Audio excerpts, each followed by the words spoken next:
Enfin, bientôt, ce sera l'heure du repas. La table est mise, les invités vont arriver. Tout le monde, me semble-t-il, reconnaît nombre des objets présents sur cette table. Oui, je me doute bien.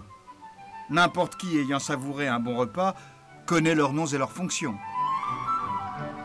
L'assiette, sur laquelle reposent tous les plats que nous mangeons. Le verre, qui recueille tous les liquides que nous buvons. La serviette, qui nous permet de nous essuyer et d'éviter de nous tacher pendant les repas. Le couteau, qui sert à trancher nos viandes. La cuillère, pour les desserts. Bien sûr, leur usage paraît tellement logique qu'il serait inutile et sans intérêt de savoir ce qui a conduit à leur création.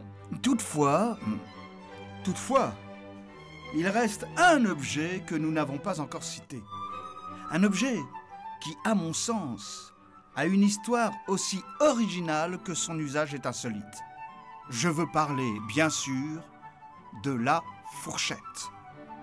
Le rôle d'une fourchette, tout le monde le sait, consiste seulement à piquer les aliments dont on souhaiterait se saisir sans se salir les mains, voire même les vêtements. Vous allez voir que la présence de ce petit bout de métal n'est pas aussi hasardeux qu'il y paraît. Pour le savoir, il faut retourner à la préhistoire du couvert, au temps de la Renaissance.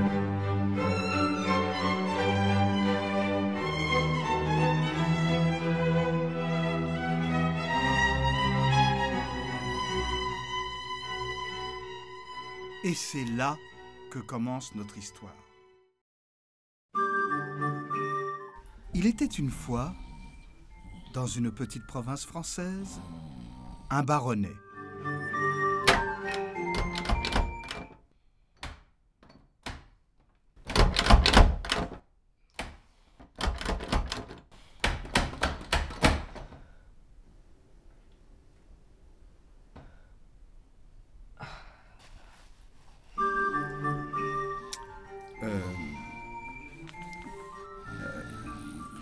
Il était une fois un baronnet.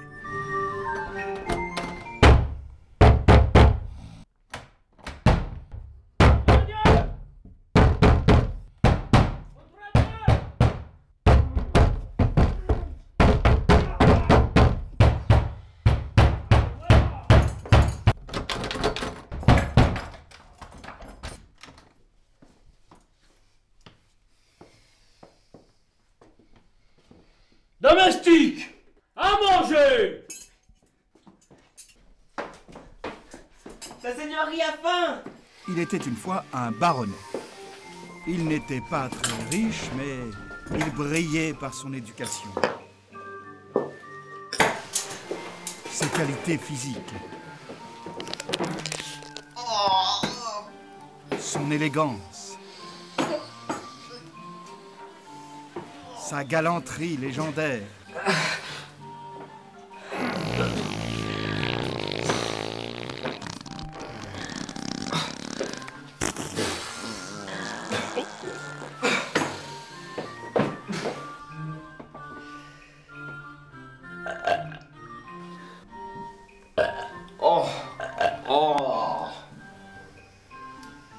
Et sa distinction.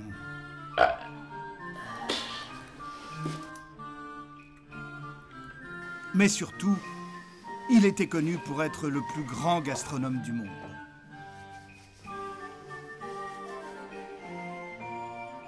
Nourrissez-moi! Mais il y avait un problème, et de taille. Sa fraise.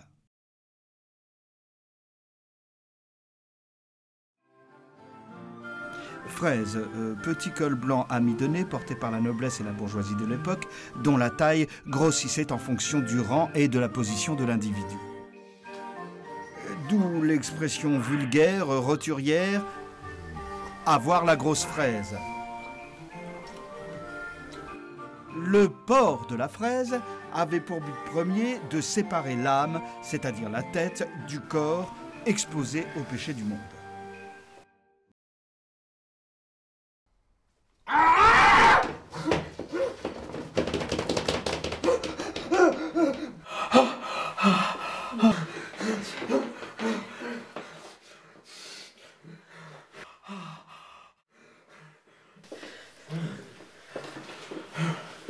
Salir sa tête signifiait vivre dans la débauche, donc faciliter sa descente en enfer, ce qui était inconcevable.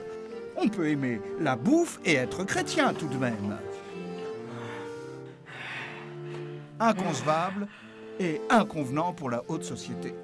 Les valets craignaient de souiller ces cols, car ils subissaient un châtiment proportionnel aux dégâts causés par ce crime qu'on appelait alors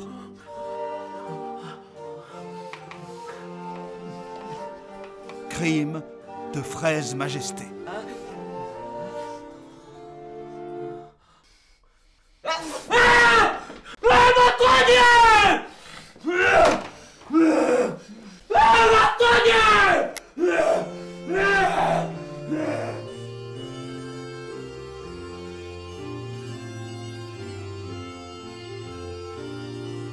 Or, comme gourmandise et péché ne font pas bon ménage, il fallait trouver une solution.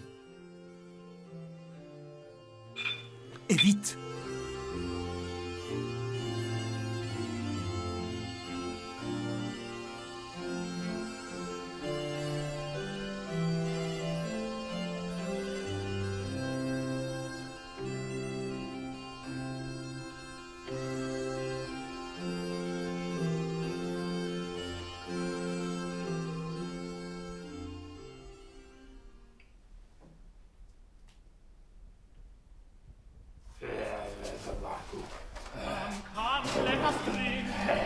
Fort heureusement, il se souvint qu'il avait en sa possession 2 pauvres Italiens incarcérés pour vol.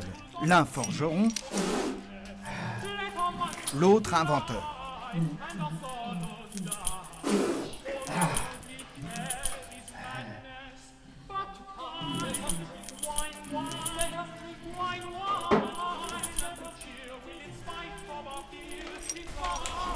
Facile pour toi.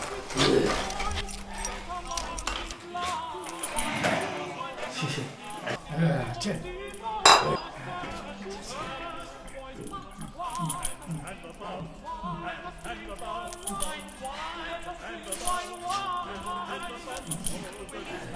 N'ayant pas de maison et manquant de moyens, il avait eu l'idée judicieuse de les enfermer dans sa cave à vin.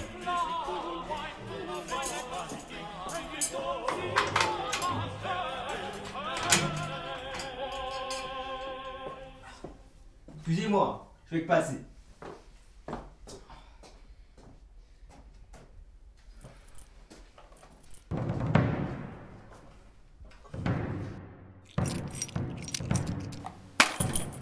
Il promit une forte récompense à celui qui, en 3 jours, trouverait l'invention miracle qui protégerait sa sainte fraise. En cas d'échec, le perdant subirait la peine capitale.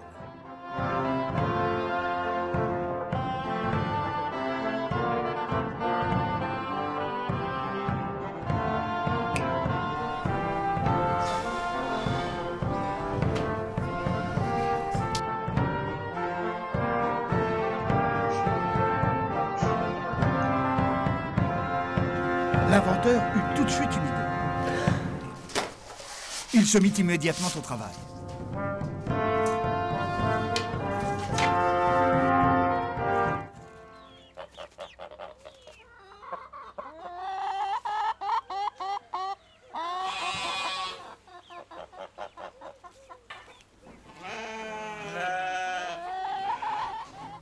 Notre pauvre forgeron, lui, était perdu. Les heures s'écoulaient. Le jour fatidique approchait et il n'avait encore rien trouvé.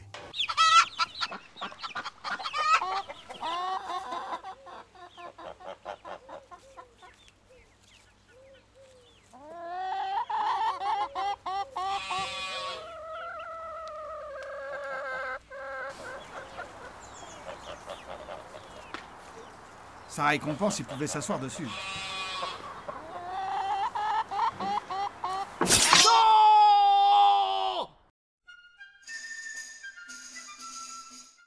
Enfin, vint le temps pour les 2 prisonniers de mettre à l'épreuve leurs inventions.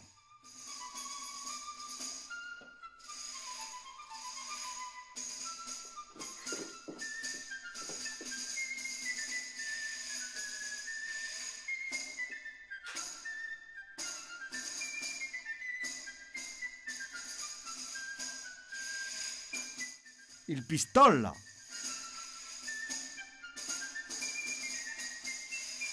Le principe était simple.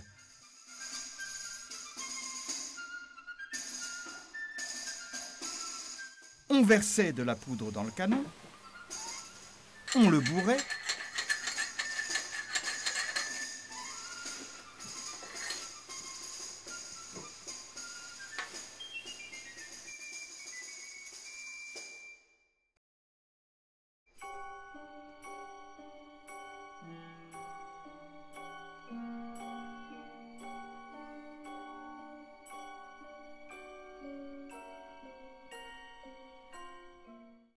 et on tirait.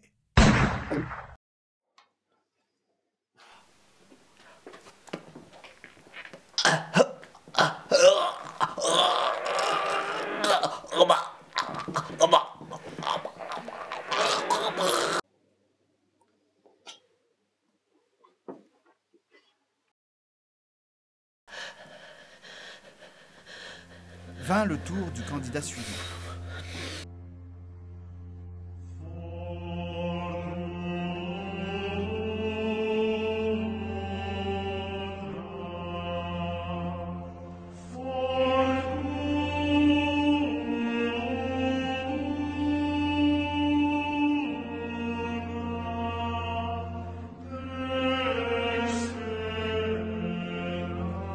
La forchetta.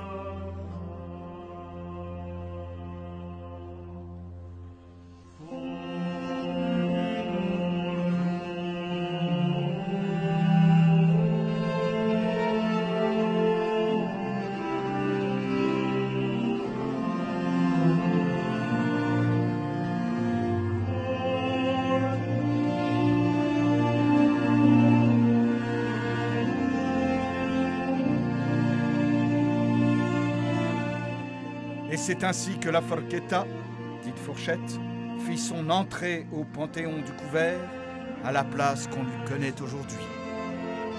Le baron put enfin manger à sa faim, et l'invention du forgeron fit un tabac en Italie.